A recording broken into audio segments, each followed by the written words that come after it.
Do not call someone your friend beside whom you cannot kill a man. Do not kill a man beside anyone. This is not cruelty. This is intimacy, the deepest kind there is.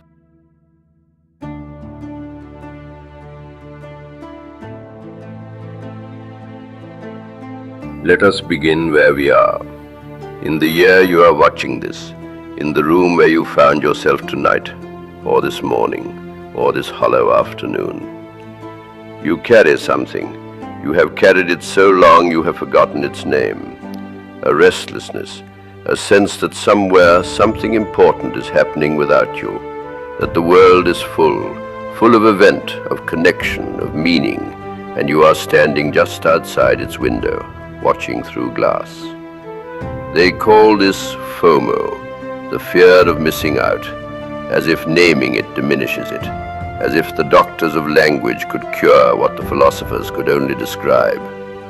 But I tell you, this fear did not begin with the telephone in your pocket. It did not begin with the screen that knows your face. It began much earlier.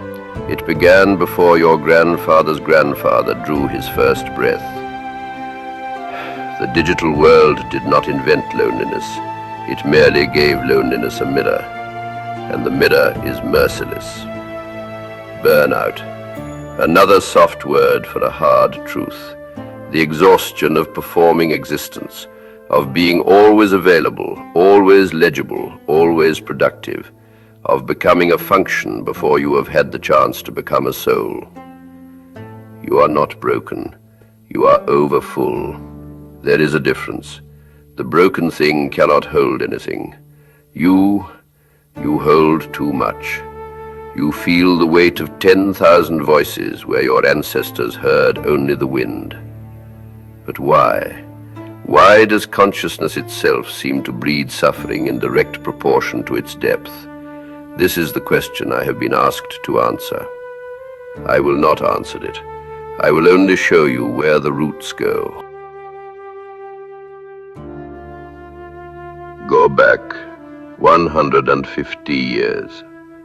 The city is new, the factory is new, the clock, that tyrant of the modern soul, is newly hung on the wall of every workplace, every school, every church.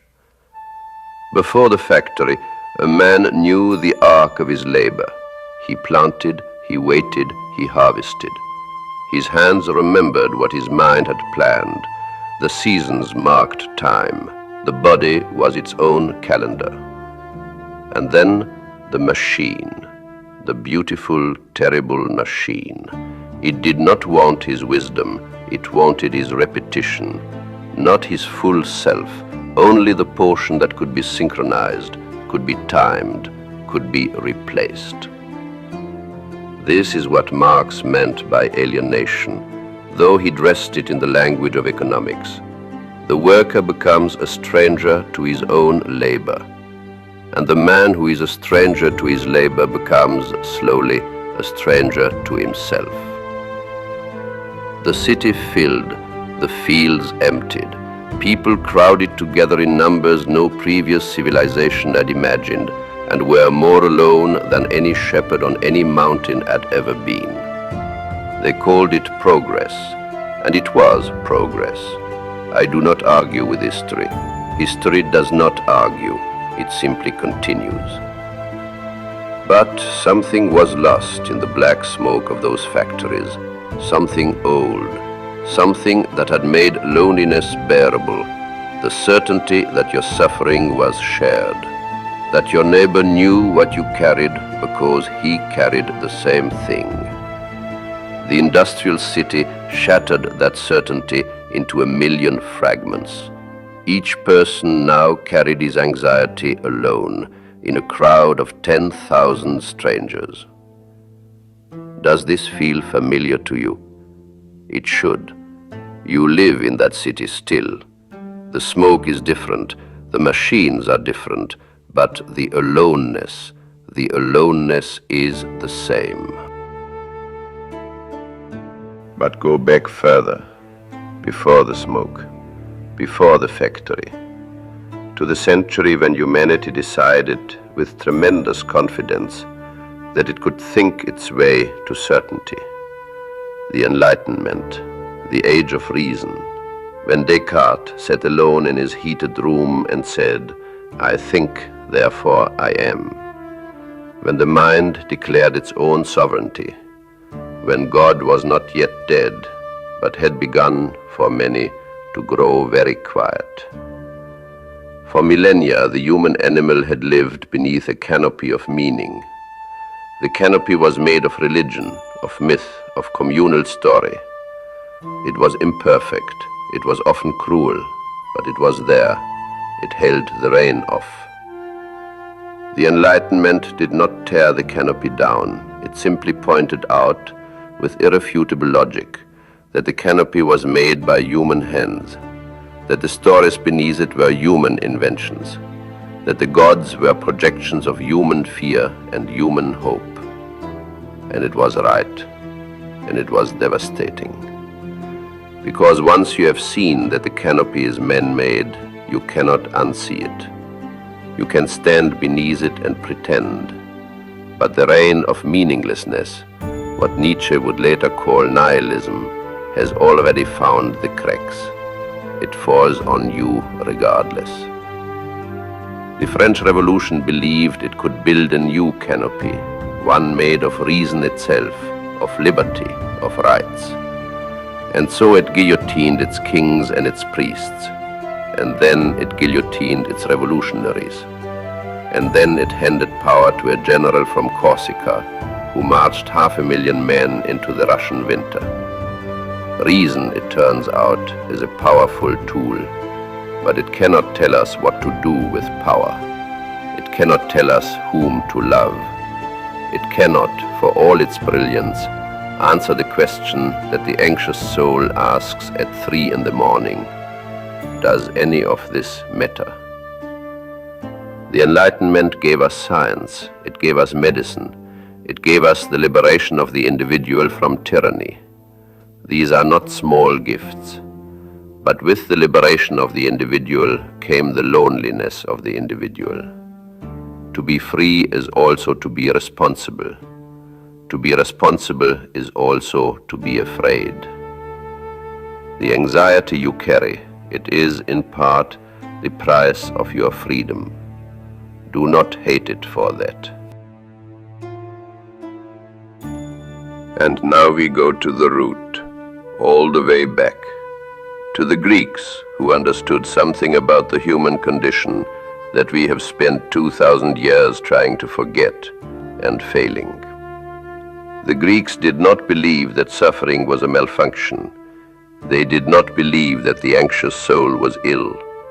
They built theaters, enormous theaters carved into hillsides, where thousands of people came specifically to watch suffering, to watch great men fall, to watch fate crush the proud, to watch the thing they feared most happen on stage in broad daylight to someone else. And when it was over, they felt, Aristotle tells us, catharsis, a cleansing, not because the suffering had been resolved. It had not. Oedipus was still blind. Antigone was still dead. Agamemnon's house was still accursed. But because they had looked at it directly, they had not looked away. Consider Prometheus. He stole fire from the gods, the divine spark, the light of consciousness, the tool that makes humanity possible, and gave it to human beings. And for this, the gods chained him to a rock. Every morning an eagle came and ate his liver. Every night his liver grew back. Every morning the eagle returned. This is the myth of consciousness itself. To be aware is to be wounded, repeatedly, by the same wound. To know is to suffer the knowledge. The gift and the punishment are the same thing. Sisyphus rolls his boulder up the hill. It falls. He walks back down. He rolls it up again. He always rolls it up again. Camus told us we must imagine Sisyphus happy. I am not sure I go that far, but I think we must imagine him purposeful, committed, not broken by the futility, but inhabited by it. The boulder is his, the hill is his, the falling is his.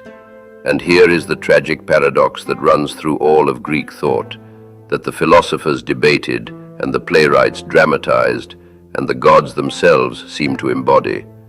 The qualities that make a man great are precisely the qualities that make him vulnerable to the worst kinds of suffering. Hubris is not simply arrogance. It is the excess of the very quality that made you exceptional. Achilles is the greatest warrior because he feels everything more intensely than other men. And he dies because he feels everything more intensely than other men. Oedipus is destroyed by his intelligence, the same intelligence that solved the Sphinx's riddle and saved Thebes. The gift is the weapon. The Greeks knew this. They built it into the architecture of their drama. The tragic flaw, hamartia, is never a weakness. It is always a strength pushed past its natural limit, a strength that cannot stop being itself. Now look at yourself, not with contempt, with clarity. Your sensitivity, that which makes you feel the loneliness more sharply than others, the burnout more completely, the digital noise more deafeningly, is not a flaw. It is the same quality that will make you capable of depth, of connection, of creating something that lasts longer than you do. The Greeks did not build a civilization of comfort. They built one of truth. And truth, they understood, is never comfortable. It is only necessary. We have traveled far tonight. From your room, wherever you are, back through the industrial darkness, through the bright and breaking promise of reason, all the way to the stone theaters of Attica. And what do we find? Not comfort. I told you at the beginning I would not offer comfort. I keep my word. What we find, if we look carefully, is continuity. Your anxiety is not a modern invention. It is not a symptom of your particular broken era. It is the cost of consciousness, paid by every wide-souled human being who has ever lived. Paid by the Greek who watched Prometheus burn and understood his own condition in the flames. By the medieval scholar who glimpsed for a moment the abyss beneath theology's certainties. By the mill worker who stood in the roar of the factory and felt beneath the noise a silence that could not be filled. And by you, now, in whatever quiet or noise surrounds you. The crystallization of anxiety, that is what we have watched tonight. The process by which formless suffering, the shapeless dread that wakes you at 3 in the morning, takes on a structure, a geometry, something you can hold in your hands. Crystals are made by pressure, by time, by the slow compression of the ordinary into something precise and faceted and hard. Your anxiety, carried this long, has been doing that work inside you. It has been finding its shape. I am not telling you it does not hurt. I know that it does. I am telling you that the thing inside you, that restlessness, that weight, that sense of carrying something you cannot name, is not evidence that something has gone wrong with you. It is evidence that you are paying attention, and that has always been enough.